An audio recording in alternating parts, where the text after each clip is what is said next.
So I'm going to read the story 1 from the book Interpreter of Maladies by Jhumpa Lahiri. The story 1 is about, the name of the story is A Temporary Matter. It is about a husband and wife, their relationship, their conversations, and let's explore more as I read the story. A temporary matter. The notice informed them that it was a temporary matter. For 5 days, their electricity would be cut off for 1 hour, beginning at 8 pm. A line had gone down in the last snowstorm, and the repairmen were going to take advantage of the milder evenings to set it right. The work would affect only the houses on the quiet, tree-lined street within walking distance of a row of brick-faced stores and a trolley stop, where Shobha and Shukumar had lived for 3 years. It's good of them to warn us, Shobha conceded after reading the notice aloud, more for her own benefit than Sukumar's. She let the strap of her leather satchel, plump with files, slip from her shoulders and left it in the hallway as she walked into the kitchen. She wore a navy blue poplin raincoat over grey sweatpants and white sneakers, looking at 33 like the type of woman she once claimed she would never resemble. She'd come from the gym. Her cranberry lipstick was visible only on the outer reaches of her mouth, and her liner had left charcoal patches beneath her lower lashes.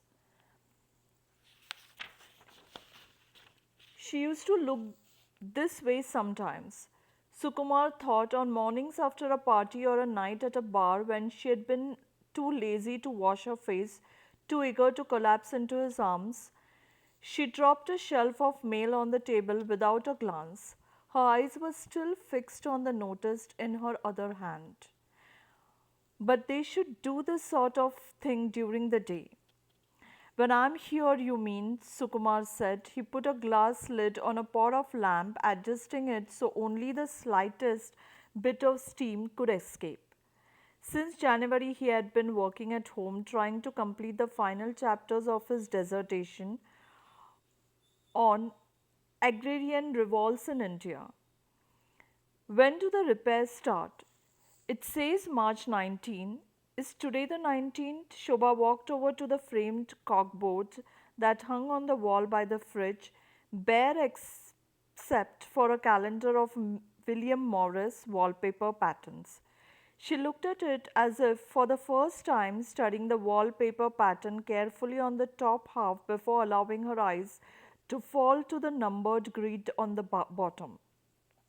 A friend had sent the calendar in the mail as a Christmas gift, even though Shobha and Sukumar hadn't celebrated Christmas that year. Today, then, Shobha announced, you have a dentist appointment next Friday, by the way. He ran his tongue over the tops of his teeth. He had forgotten to brush them that morning.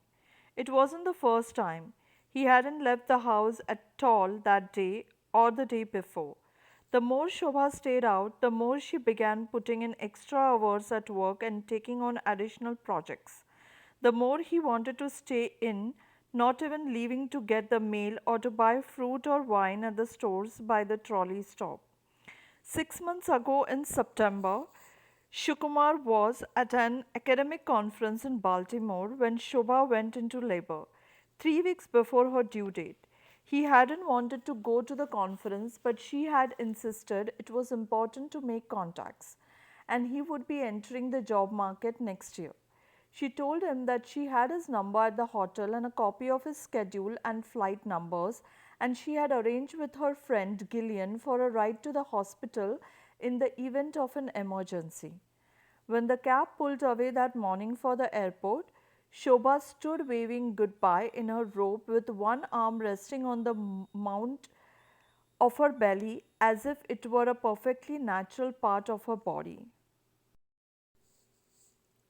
Each time he thought of that moment, the last moment he saw Shobha pregnant, it was the cab he remembered most, a station wagon painted red with blue lettering. It was cavernous compared to their own car. Although Shukumar was 6 feet tall, with hands too big ever to rest comfortably in the pockets of his jeans, he felt dwarfed in the back seat. As the cab sped down Beacon Street, he imagined a day when he and Shobha might need to buy a station wagon of their own to cart their children back and forth from music lessons and dentist appointments. He imagined himself gripping the wheel as Shobha turned around to hand the children juice boxes.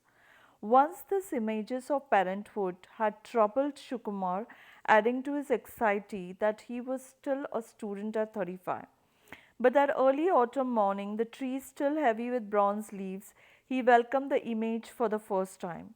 A member of the staff had found him somehow among the identical convention rooms and handed him a stiff square of stationery. It was only a telephone number, but Shukumar knew it was the hospital. When he returned to Boston, it was over. The baby had been born dead. Shobha was lying on a bed, asleep in a private room so small there was barely enough space to stand beside her. In a wing of the hospital they hadn't been to on the tour of expectant parents. Her placenta had weakened and she had a cesarean, though not quickly enough. The doctor explained that these things happened. He smiled in the kindest way it was possible to smile at people known only professionally. Shobha would be back on her feet in a few weeks. There was nothing to indicate that she would not be able to have children in the future.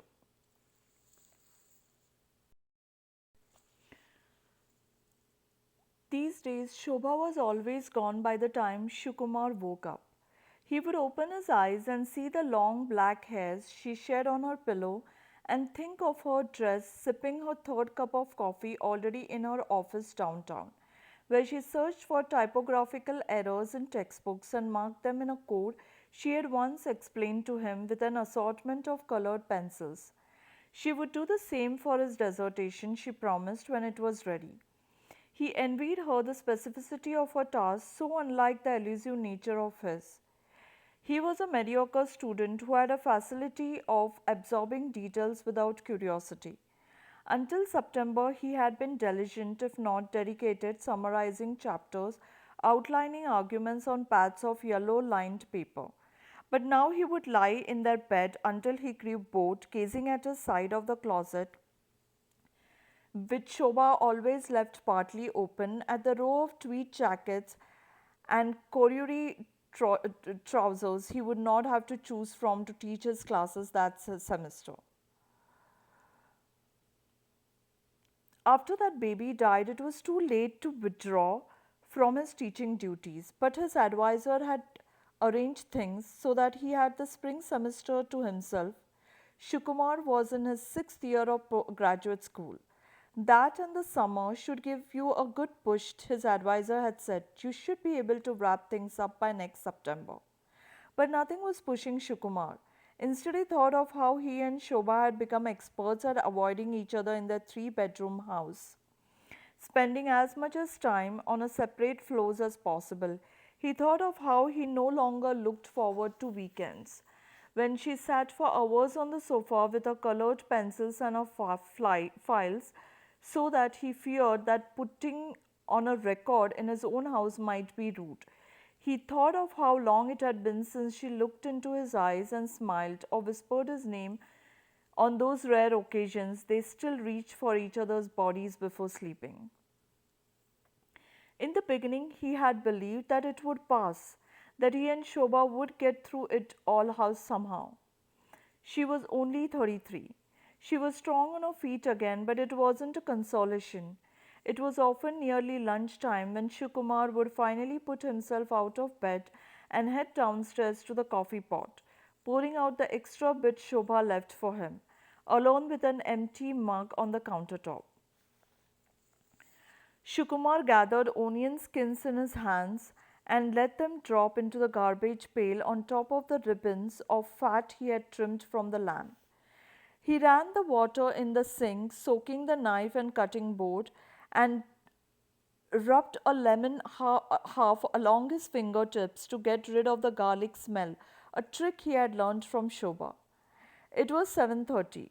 Through the window he saw the sky like soft black pitch, uneven banks of snow still lined the sidewalks, though it was warm enough for people to walk about without hats or gloves. Nearly 3 feet had fallen in the last storm, so that for a week people had to walk single file in narrow trenches. For a week, that was Shukumar's excuse for not leaving the house. But now the trenches were widening and water drained steadily into grates in the pavement. The lamp won't be done by 8, Shukumar said. We may have to eat in the dark. We can light candles, Shobha suggested. She unclipped her hair, coiled neatly at her nape during the days, and pried the sneakers from her feet without untying them.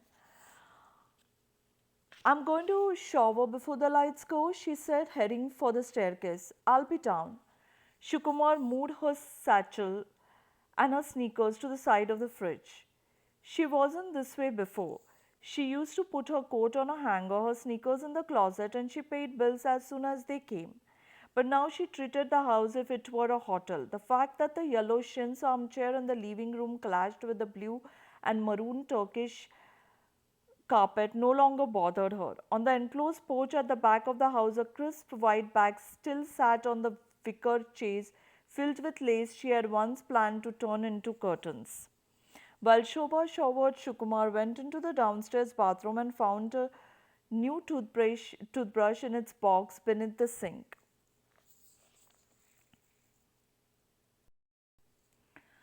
The cheap, stiff bristles hurt his gums and he spit some blood into the basin. The spare brush was one of the many stored in a metal basket. Shobha had bought them once when they were on sale in the event when a visitor decided at the last minute to spend the night. It was typical of her. She was the type to prepare for surprises, good and bad. If she found a skirt or a purse she liked, she brought two. She kept the bonuses from her job in a separate bank account in her name. It hadn't bothered him. His own mother had fallen into pieces when his father died, abandoning the house he grew up in and moving back to Calcutta, leaving Shukumar to settle it all. He liked that Shobha was different. It astonished him, her capacity to think ahead. When she used to do the shopping, the pantry was always stocked with extra bottles of olive and corn oil, depending on whether they were cooking Italian or Indian. There were countless boxes of pasta in all shapes and colors, zippered sacks of basmati rice, whole sides of lambs and goats from the Muslim butchers at Haymarket, chopped up and frozen in countless plastic bags. Every other Saturday, they wound through the maze of stalls Shukumar eventually knew by heart. He watched in disbelief as she bought more food, trailing behind her with canvas bags as she pushed through the crowd, arguing under the morning sun with boys too young to shave but already missing teeth, who twisted up brown paper bags of artichokes, plums, ginger root, and yam and dropped them on their scales and tossed them to Shobha one by one. She didn't mind being jostled even when she was pregnant. She was tall and broad shouldered with hips that her obstetrician assured her were made for childbearing. During the drive back home, as the car curved along the Charles, they invariably marveled at how much food they bought. It never went to waste. When friends dropped by, Shobha would throw together meals that appeared to have taken half a day to prepare from things she had frozen and bottled, not cheap things in tins, but peppers she had marinated herself with rosemary and chutneys that she cooked on Sundays, stirring boiling pots of tomatoes and prunes. Her labeled mason jars lined the shelves of the kitchen in sealed pyramids, enough they had agreed to last for their grandchildren to taste. They had eaten it all by now. Shukumar had been going through their supplies steadily, preparing meals for the two of them, measuring out cupful of rice, defrosting bags of meat day after day. He combed through her cookbooks every afternoon, following her penciled instructions to use teaspoons of ground coriander seeds instead of one, or red lentils instead of yellow. Each of the recipes was dated, telling the first time they had eaten the dish together. April 2, cauliflower with fennel. January 14, chicken with almonds and sultanas. He had no memory of eating those meals, and yet there they were, recorded in her neat proof reader's hands. Shukumar enjoyed cooking now. It was the one thing that made him feel productive. If it weren't for him, he knew Shobha would eat a bowl of cereal for her dinner. Tonight, with no lights, they would have to eat together. For months now, they served themselves from the stove, and he had taken his plate into his study, letting the meal grow cold on his desk before showing it into his mouth without pause, while Shobha took a plate to the living room and watched game shows or proofread files with her arsenal of colored pencils at hand. At some point in the evening, she visited him. When he heard her approach, he would put away his novel and begin typing sentences. She would rest her hands on his shoulders and stare with him into the blue glow of the computer screen. Don't work too hard, she would say after a minute or two, and head off to bed. It was the one time in the day she sought him out, and yet he had come to dread it. He knew it was something she forced herself to do. She would look around the walls of the room, which they had decorated together last summer with a border of marching ducks and rabbits playing trumpets and drums. By the end of the August, there was a cherry crib under the window, a white changing table with a mint green knobs, and a rocking chair with checkered cushions. Shukumar had disassembled it all before bringing Shobha back from the hospital, scraping off the rabbits and ducks with a spatula. For some reason, the room did not haunt him the way it haunted Shobha. In January, when he stopped working at his carrel in the library, he set up his desk there deliberately, partly because the room soothed him and partly because it was a place Shobha avoided. Shukumar returned to the kitchen and began to open drawers. He tried to locate a candle among the scissors, the egg beaters and whisks, the mortar and pestle she had brought in a bazaar in Calcutta, and used to pound garlic cloves and cardamom pods back when she used to cook. He found a flashlight but no batteries and a half empty box of birthday candles.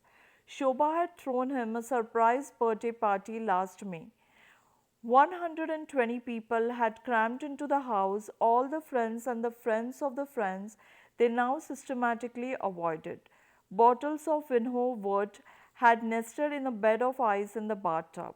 Shobha was in her fifth month.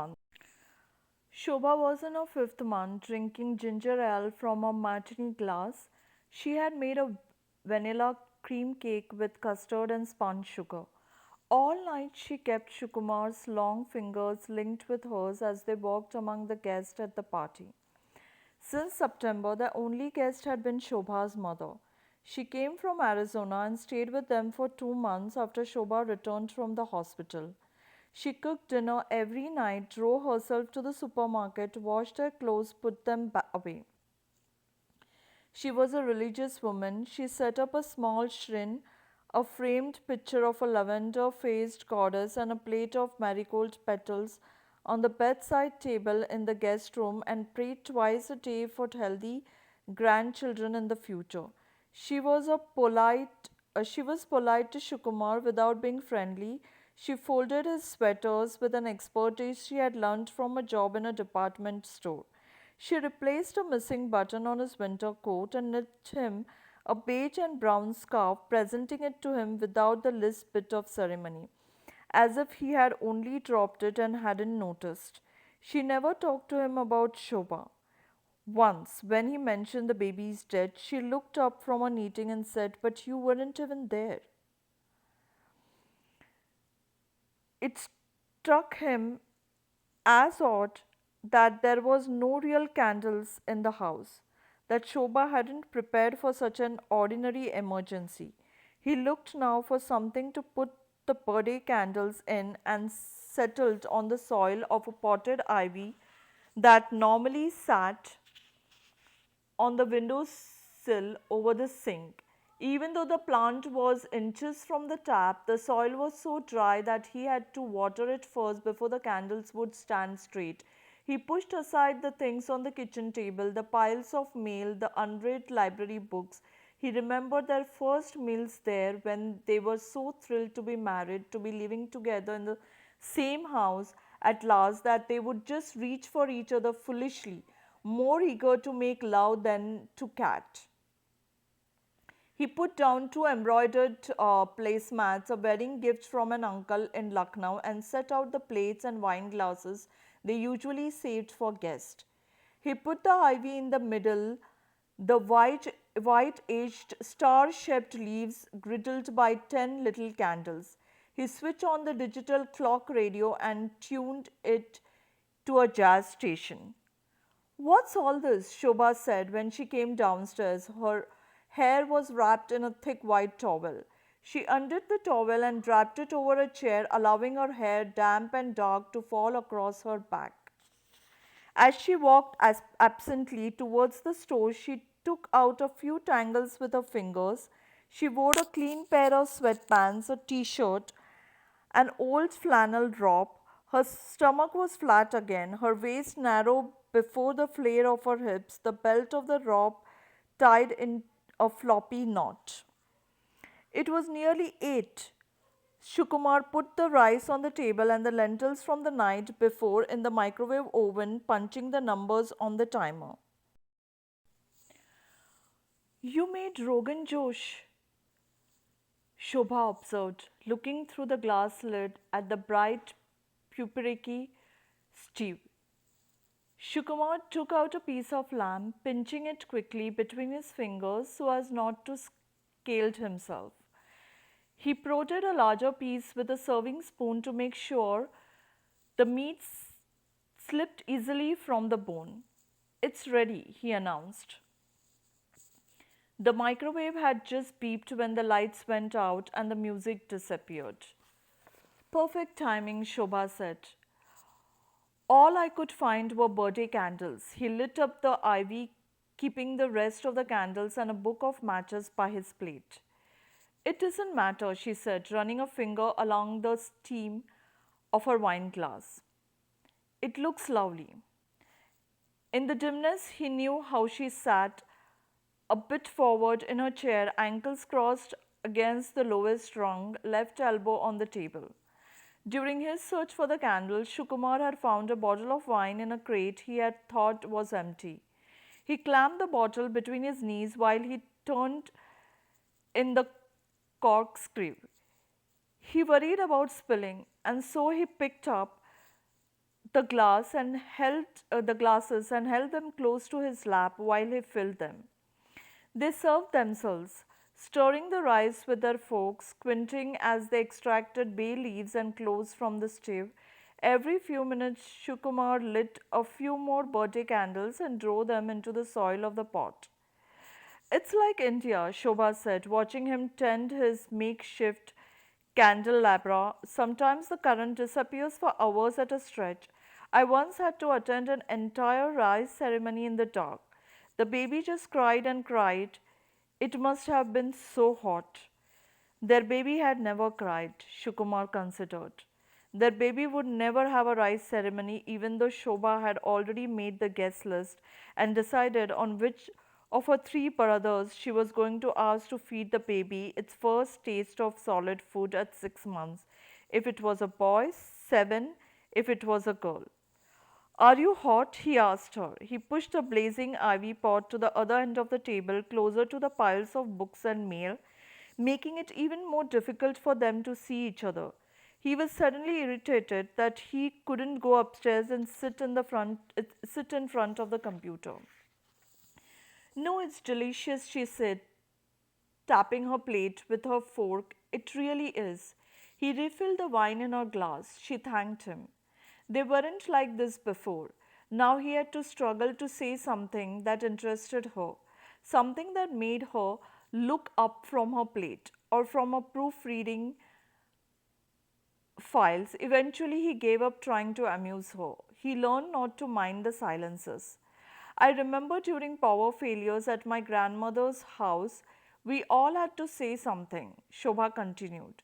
He could barely see her face, but from her tone, he knew her eyes were narrowed, as if trying to focus on a distant object. It was a habit of hers. I don't know, a little poem, a joke, a fact about the world. For some reason, my relatives always wanted me to tell them the names of my friends in America. I don't know why the information was so interesting to them. The last time I saw my aunt, she asked after four girls I went to elementary school with in Tucson. I barely remember them now.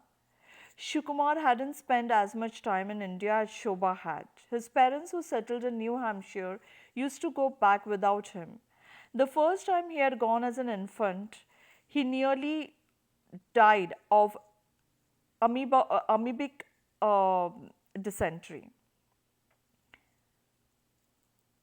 His father, a nervous type, was afraid to take him again in case something was to happen and left him with his aunt and uncle in Concord. As a teenager, he preferred sailing camp or scooping ice cream during the summers to going to Calcutta. It wasn't until after his father died in his last year of college that the country began to interest him and he studied its history from course books as if it were any other subject. He wished now that he had his own childhood story of India. Let's do that, she said suddenly. Do what? Say something to each other in the dark. Like what? I don't know any jokes. No, no, jokes. She thought for a minute. How about telling each other something we have never told before? I used to play this game in high school, Shukumar recalled, when I got drunk. You're thinking of truth or dare? This is different, okay? I'll start. She took a sip of wine.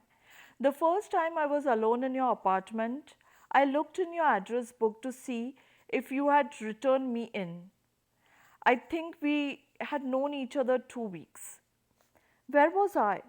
You went to answer the telephone in the other room. It was your mother, and I figured it would be a long call. I wanted to know if you had promoted me from the margins of your newspaper. Had I?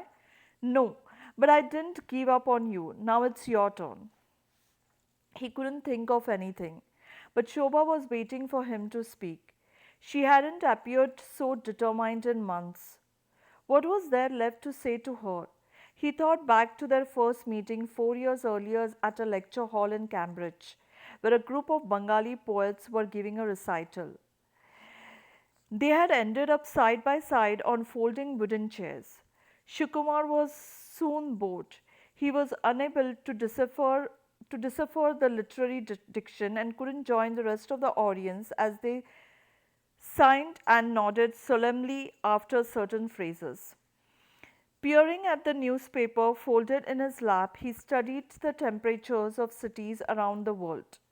91 degrees in Singapore yesterday, 51 in Stockholm.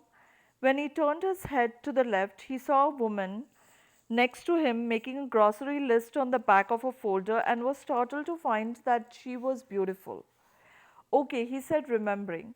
The first time we went out to dinner to the Portuguese place, I forgot to tip the waiter. I went back the next morning, found out his name, left money with the manager. You went all the way back to Somerville just to tip a waiter? I took a cab. Why did you forget to tip the waiter? The birthday candles had burned out, but he pictured her face clearly in the dark, the wide, titillating eyes, the full, grape toned lips, the fall at age 2 from her high chair still visible as a coma on her chin. Each day Shukumar noticed her beauty, which had once overwhelmed him, seemed to fade. The cosmetics that had seemed superfluous were necessary now, not to improve her but to define her somehow. By the end of the meal, I had a funny feeling that I might marry you, he said, admitting it to himself as well as to her for the first time.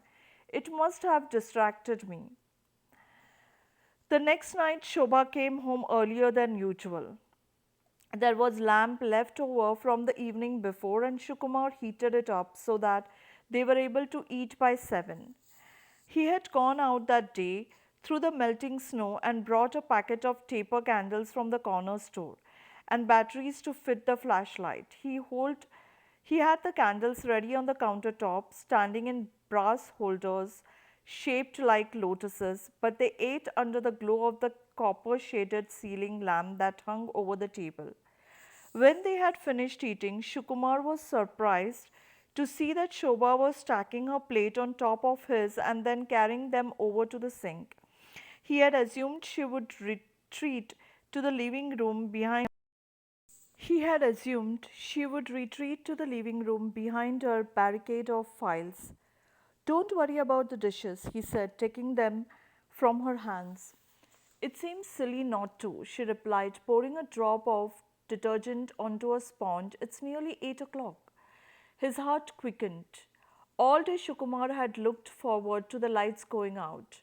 He thought about what Shobha had said the night before about looking in his address book. It felt good to remember her as she was then, how bold yet nervous she had been when they first met, how hopeful. They stood side by side at the sink, their reflections fitting together in the frame of the window. It made him shy the way he felt the first time they stood together in a mirror. He couldn't recall the last time they had been photographed. They had stopped attending parties, went nowhere together. The film in his camera still contained pictures of Shobha in the yard when she was pregnant. After finishing the dishes, they leaned against the counter, drying their hands on either end of the towel. At 8 o'clock, the house went black. Shukumar lit the wicks of the candles, impressed by their long, steady flames. Let's sit outside, Shobha said. I think it's warm still. They each took a candle and sat down on the steps. It seemed strange to be sitting outside with patches of snow still on the ground. But everyone was out of their houses tonight, the air fresh enough to make people restless. Screen doors opened and closed. A small parade of neighbors passed by with flashlights. We are going to the bookstore to browse, a silver haired man called out. He was walking with his wife, a thin woman in a windbreaker and holding a dog on a leash. They were the Bradfords, and they had tucked a sympathy card into Shobha and Shukumar's mailbox back in September. I hear they have got their power. They had better, Shukumar said, or you will be browsing in the dark. The woman laughed, slipping her arm through the crook of her husband's elbow. Want to join us? No thanks, Shobha and Shukumar called out together. It surprised Shukumar that his words matched hers. He wondered what Shobha would tell him in the dark. The worst possibilities had already run through his head that she had an affair, that she didn't respect him for being 35 and still a student, that she blamed him for being in Baltimore the way her mother did. But he knew those things weren't true. She had been faithful, but he knew those things weren't true. She had been faithful, as had he. She believed in him. It was she who had insisted to go to Baltimore. What didn't they know about each other? He knew she curled her fingers tightly when she slept, and her body twitched during bad dreams. He knew it was honeydew she favored over cantaloupe. He knew that when they returned from the hospital, the first thing she did was she walked into the house, was pick our objects of theirs and toss them into a pile in the hallway. Books from the shelves, plants from the window sills, paintings from the walls, photos from the tables, pots and pans that hung from the hooks over the stove. Shukumar had stepped out of her way, watching as she moved methodically from room to room. When she was satisfied, she stood there staring at the pile she had made, her lips drawn back in such distaste that Shukumar had thought she would spit. Then she started to cry. He began to feel cold as he sat there on the steps. He felt that he needed to talk first in order to reciprocate. That time when your mother came to visit us, she said finally, when I said one night that I had to stay late at work, I went out with Gillian and had a martini. He looked at her profile, the slender nose, the slender masculine set of her jaw. He remembered that night well, eating with his mother, tired from teaching two classes back to back, wishing Shobha was there to say more of the right things before he came up with only the wrong ones. It had been 12 years since his father had died, and his mother had come to spend 2 weeks with him and Shobha so they could hon- honor his father's memory together. Each night, his mother cooked something his father had liked, but she was too upset to eat the dishes herself, and her eyes would well up as Shobha stroked her hand. It's so touching, Shobha had said to him at the time. Now he pictured Shobha with Gillian in a bar with stripped velvet sofas, the one they used to go to after the movies, making sure she got her extra olive, asking Gillian for a cigarette. He imagined her complaining and Gillian sympathizing about visits from in laws. It was Gillian who had driven Shobha to the hospital. Your turn, she said, stopping his thoughts. At the end of the street, Shukumar heard sounds of a drill and the electricians shouting over it. He looked at the darkened facades of the houses lining the street. Candles glowed in the windows of one. In spite of the warmth, smoke rose from the chimney. I cheated on my Oriental Civilization exam in college, he said. It was my last semester, my last set of exams. My father had died a few months before. I could see the blue book of the guy next to me. He was an American guy, a maniac. He knew Urdu and Sanskrit. I couldn't remember if the verse we had to identify was an example of a ghazal or not. I looked at his answer and copied it down. It had happened over 15 years ago. He felt relief now, having told her. She turned to him, looking not at his face but at his shoes. Old moccasins he wore as if they were sleepers, the leather at the back permanently flattened. He wondered if it bothered her what he said. She took his hand and pressed it. You didn't have to tell me why you did it, she said, moving closer to him. They sat together until 9 o'clock, when the lights came on. They heard some people across the street clapping from their porch and televisions being turned on. The Bradfords walked back down the street, eating ice cream cones and waving Shobha and Shukumar, and they waved back. Then they stood up, his hand still in hers, and went inside. Somehow, without saying anything, it had turned into this into an exchange of confessions, the little ways they had hurt or disappointed each other and themselves. The following day, Shukumar thought for hours about what to say to her. He was torn between admitting that he once ripped out a photo of a woman in one of the fashion magazines she used to subscribe to and carried it in his books for a week, or saying that he really hadn't lost the sweater vest she brought him for the third wedding anniversary and had exchanged it for cash at Fill-ins, and that he had gotten drunk alone in the middle of the day at a hotel bar. For their first anniversary, Shobha had cooked a 10-course dinner just for him. The waist depressed him. My wife gave me a sweater waist for our anniversary, he complained to the bartender, his head heavy with cognac. What do you expect? The bartender had replied, you're married. As for the picture of the woman, he didn't know why he had ripped it out. She wasn't as pretty as Shobha. She wore a white sequined dress and had a sullen face and a lean, mannish legs. Her bare arms were raised, her fist around her head as if she were about to punch herself in the ears. It was an advertisement for stockings. Shobha had been pregnant at the time, her stomach suddenly immense to the point where Shukumar no longer wanted to touch her. The first time he saw the picture, he was lying in the bed next to her, watching her read, as she read. When he noticed the magazine in the recycling pile, he found the woman and tore out the page as carefully as he could. For about a week, he allowed himself a glimpse each day. He felt an intense desire for the woman, but it was a desire that turned to disgust after a minute or two. It was the closest he had come to infidelity. He told Shobha about the sweater on the third night, the picture on the fourth. She said nothing as he spoke, expressed no protest or reproach. She simply listened, and then she took his hand, pressing it as she had before.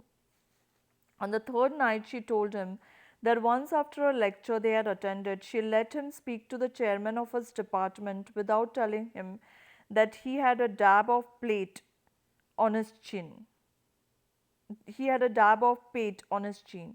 She had been irritated with him for some reason, and so she had let him go on and on about securing his fellowship for the following semester without putting a finger to his own chin as a signal. The fourth night, she said that she never liked the one poem he had ever published in his life in a literary magazine in Utah. He had returned the poem after meeting Shobha. She added that she found the poem sentimental. Something happened when the house was dark. They were able to talk to each other again. The third night after supper, they sat together on the sofa, and once it was dark, he began kissing her awkwardly on her forehead and her face, and though it was dark, he closed his eyes and knew that she did. 2.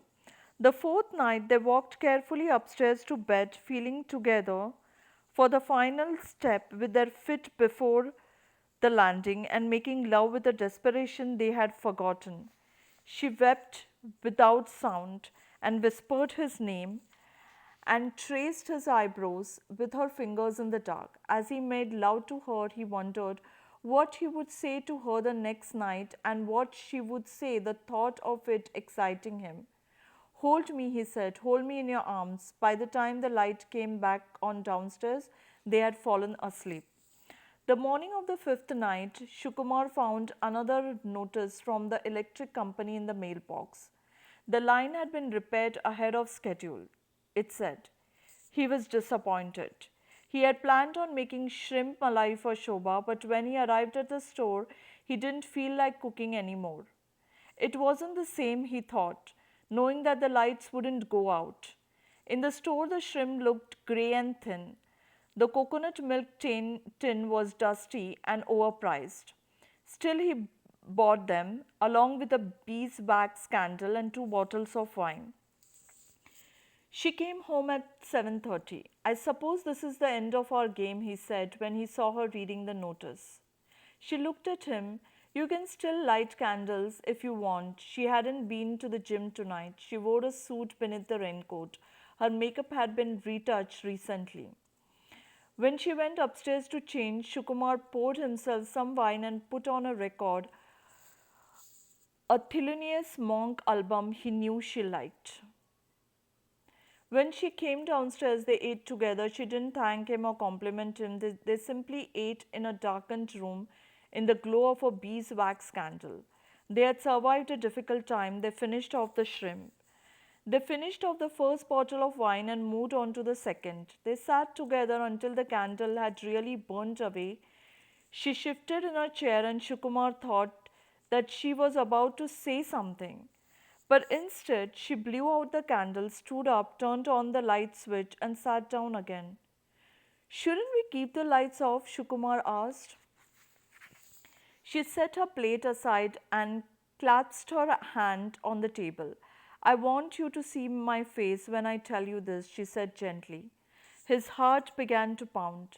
The day she told him she was pregnant, she had used the very same words, saying them in the same gentle way, turning off the basketball game he had been watching on television. He hadn't been prepared then. Now he was.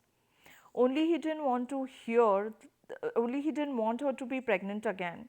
He didn't want to have to pretend to be happy. I've been looking for an apartment and I found one, she said, narrowing her eyes on something. It seemed behind his left shoulder. It was nobody's fault, she continued. They had been through enough.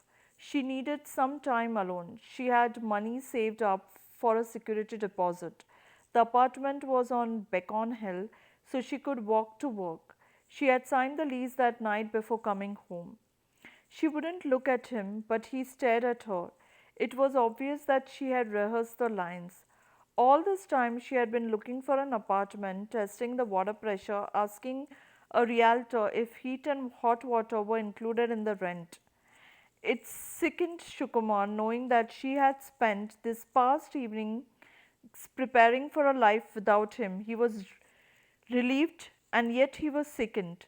This was what she had been trying to tell him for the past 4 evenings. This was the point of her game. Now it was his turn to speak. There was something he had sworn he would never tell her, and for 6 months he had done his best to block it from his mind. Before the ultrasound, she had asked the doctor not to tell her the sex of their child, and Shukumar had agreed. She had wanted it to be a surprise. Later, those few times they talked about what had happened. She said at least she had been spared that knowledge. In a way, she almost took pride in her decision, for it enabled her to seek refuge in a mystery. He knew that she assumed it was a mystery for him too. He had arrived too late from Baltimore when it was all over and she was lying on the hospital bed, but he hadn't. He had arrived early enough to see their baby and to hold him before they cremated him. At first, he had recoiled at the suggestion, but the doctor said holding the baby might help him with the process of grieving. Shobha was asleep. The baby had been cleaned off, his bulbous lids shut tight to the world. Our baby was a boy, he said. His skin was more red than brown. He had black hair on his head. He weighed almost 5 pounds. His fingers were curled shut just like yours in the night. Shobha looked at him now, her face contorted with sorrow. He had cheated on a college exam, ripped a picture of a woman out of a magazine. He had returned a sweater and got drunk in the middle of the day instead. These were the things he had told her.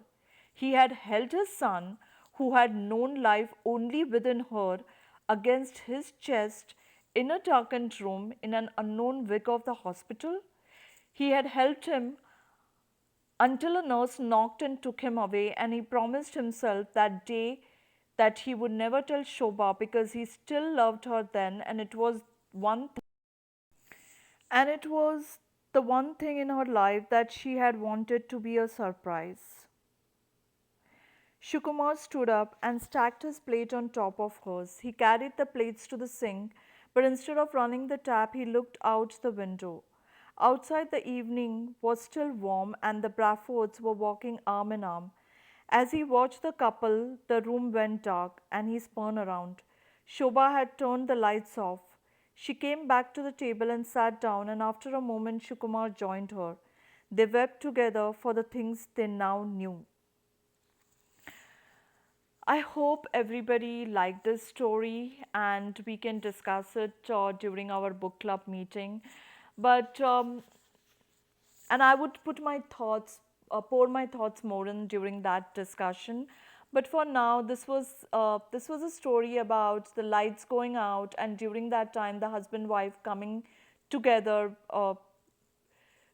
thinking about their past memories, discussing what exactly they have not told each other, their wildest secrets. And when the electricity is out for a few consecutive days, they are sitting in the dark. The husband is cooking for his wife, and they are sharing things which they have not told each other before. And in all this midst of all this conversation, they are again coming together. As we feel towards the end of the story, oh, the friendship is blossoming again, they're coming closer to each other. We suddenly arrive at a climax, the deepest thing, hidden thing they never told each other. And that's where the story ends. So I think we'll talk more about it. But I had this, I would give kudos to this writer, Jhumpa Lahiri, who wrote this. This is one of the story in our book, Interpreter of Maldives, and I had read this few years ago, and then I again read the book, and then today when I was reading it, there were things which probably when you read for the second or third time, you maturely understand those things, and there are always pieces that are left out of puzzles that you didn't understand the first time you read the story, but you get more core of the story when you read it for the second or the third time. So that's what exactly happened with me. Um, but I think it's well written, documented, and when you read the stories of this book, it feels like you're getting into, um, you're getting more and more in a forest with so many talks on relationships, so many characters, and you just get lost yourself in all of this. So as we explore more stories from this book, we can discuss more, and we'll realize that what exactly everybody will realize what exactly I've been trying to say. But till then, enjoy the story, and we'll meet the upcoming weekend and discuss about this story in our book club. Have a wonderful rest of the day, everyone.